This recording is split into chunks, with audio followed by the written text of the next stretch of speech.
Warahmatullahi wabarakatuh. Salam, salam sejahtera bagi kita semua.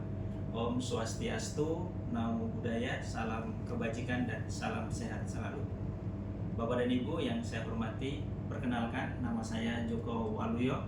Saya kesehariannya sebagai widya suara di Balai Diklat Keagamaan Papua. Pada kesempatan kali ini, Bapak dan Ibu, kita semua kita akan mendiskusikan salah satu modul isi dari modul moderasi beragama, yaitu udar asumsi membangun perspektif.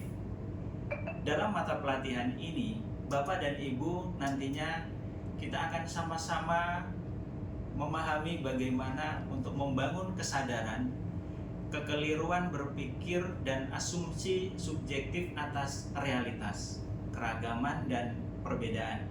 Yang kedua, pada diskusi ini juga kita akan sama-sama menyadari pentingnya pola pikir, sikap, dan perilaku inklusif dalam kehidupan beragama.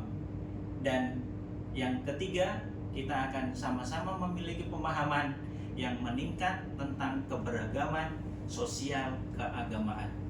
Inilah tujuan pembelajaran yang akan kita capai pada materi pelatihan udar asumsi membangun perspektif. Bapak dan Ibu yang saya hormati, adapun pokok bahasan yang akan kita diskusikan ada 4 pokok bahasan. Yang pertama yaitu peta bukan teritori. Yang kedua, tangga kesimpulan. Yang ketiga, bias kognitif. Dan yang keempat, 3 suara, 3 keterbukaan. Dari keempat pokok bahasan inilah kita akan diskusikan satu persatu. Yang pertama, peta bukan teritori. Yang selama ini di antara kita menganggap bahwa peta itu adalah teritori. Tapi faktanya sebenarnya tidak seperti itu, Bapak dan Ibu. Mari kita sama-sama membuat peta. Silakan, saya persilakan kepada Bapak dan Ibu membuat peta dari rumah sampai ke tempat pelatihan ini. Silakan Bapak dan Ibu. Oke, terima kasih Bapak dan Ibu.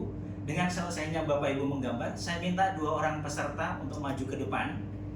Oke, saya minta peserta maju ke depan. Oke, Pak Tahir dan Pak Amir, silakan. Ya, sekarang saya akan bertanya pada Pak Tahir dan Pak Amir. Apakah jika Pak Amir atau Pak Tahir melihat peta, Pak Tahir melihat petanya Pak Amir, apakah ketika disuruh ke rumahnya Pak Amir, Pak Tahir apakah bisa sampai di rumah dengan melihat peta ini? Oke, ya belum bisa. Oke, jadi itu yang menjadi gambaran kita Bapak dan Ibu. Karena peta ini adalah realita internal, yang mana realita internal itu mewakili isi kepala manusia. Sedangkan wilayah itu adalah sebuah realita eksternal, yang mana realita eksternal itu mewakili segala peristiwa atau mewakili segala kejadian di luar kepala manusia dan bersifat faktual. Nah, peta bukan wilayah sebenarnya dapat dimaknai bahwa bagian dari setiap manusia itu memiliki sudut pandang yang berbeda terhadap sebuah peristiwa. Nah, cara seseorang memandang tentu tidak akan sama satu orang dengan orang yang lainnya. Nah, cara memandang hanyalah interpretasi saja dan tidak akan sama dengan realitasnya. Itulah pelajaran yang bisa kita ambil dari peta bukan wilayah.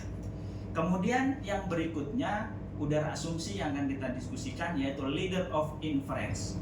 Di mana leader of inference ini bisa membantu Bapak dan Ibu memahami bagaimana proses kognitif itu terjadi dalam pikiran kita sehingga dapat mengisi celah dalam berpikir dan membuat sebuah keputusan berdasarkan kenyataan, dan juga bisa membantu menguji pikiran orang lain dan juga mencapai kesimpulan bersama, tentunya untuk mengarahkan kepada yang lebih baik. Nah, leader of inference ini yang biasa disebut dengan tangga kesimpulan itu diawali dari actual of experience, yaitu apa yang terjadi di lingkungan sekitar kita. Nah, ketika kita melihat actual experience ini, maka langkah yang harus kita awali yaitu kita harus melakukan selective data. Kita benar-benar melakukan seleksi data. Setelah tahapan seleksi data ini selesai, maka kita edit meaning. Kita menambah makna dari data-data yang ada, yang kita dapatkan, kita menambahkan itu sebagai makna. Kemudian yang kedua, yang ketiga, kita buat asumsi. Dari makna-makna itu kita buat sebuah asumsi, setelah itu kita conclusion, kemudian dari conclusion membuat kesimpulan, itu membentuklah sebuah keyakinan atau belief. Nah, ketika ini sudah kita yakin bahwa itulah dilakukan dengan aksi, action kita seperti apa. Nah, tentunya Bapak dan Ibu, untuk melihat actual experience dengan tangga leader of inference ini, kita harus banyak merefleksi bagaimana kita belajar melihat fakta, melihat data yang ada, dengan juga refleksi loop, ya, bagaimana kita mengulang kembali sehingga selected data yang kita lakukan itu benar-benar sesuai dengan hasil keyakinan kita dalam membuat sebuah keputusan. Nah, apa sih manfaat yang bisa kita dapatkan dari leader of inference ini? Nah, dengan mempelajari leader of inference ini, Bapak dan Ibu, kita dapat lebih awas terhadap langkah-langkah berpikir kita pada setiap anak tangga yang terdapat di leader of inference itu. Bapak dan Ibu dapat melakukan deliberasi dengan reflective learn dan reflective loop.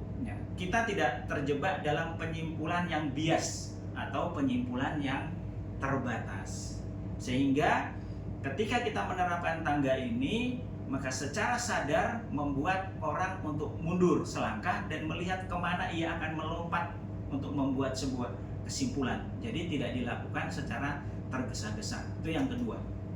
Kemudian yang ketiga, Bapak dan Ibu, itu ada namanya bias kognitif. Nah, di dalam bias kognitif ini tentu harus ada 6 bias kognitif yang harus kita hindari. Nah, apa itu bias kognitif, Bapak dan Ibu? Jadi bias kognitif itu adalah bias secara sistematis dalam memandang dunia dan kehidupan pada sistem berpikir kita, Bapak Ibu. Ya.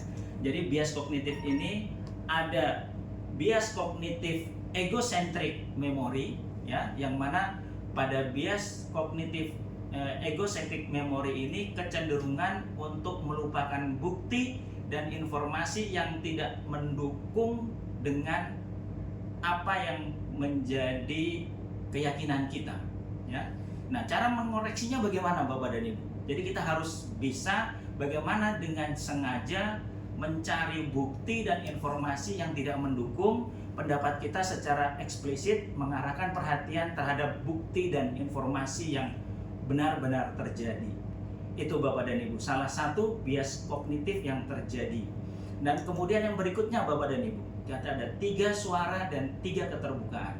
3 suara, yang pertama adalah open mind, yaitu bagaimana kita membuka pikiran kita. Yang kedua, open heart, bagaimana kita membuka hati kita. Dan open will, bagaimana kita membuka kita punya kemauan.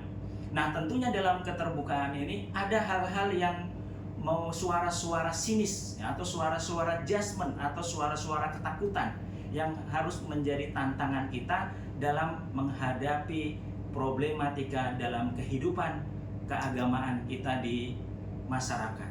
Itu Bapak dan Ibu yang dapat saya sampaikan. Kurang lebihnya mohon dimaafkan. Wassalamualaikum warahmatullahi wabarakatuh. Shalom, salam sejahtera bagi kita semua. Om Santi Santi Om Sadu Sadu Sadu. Terima kasih.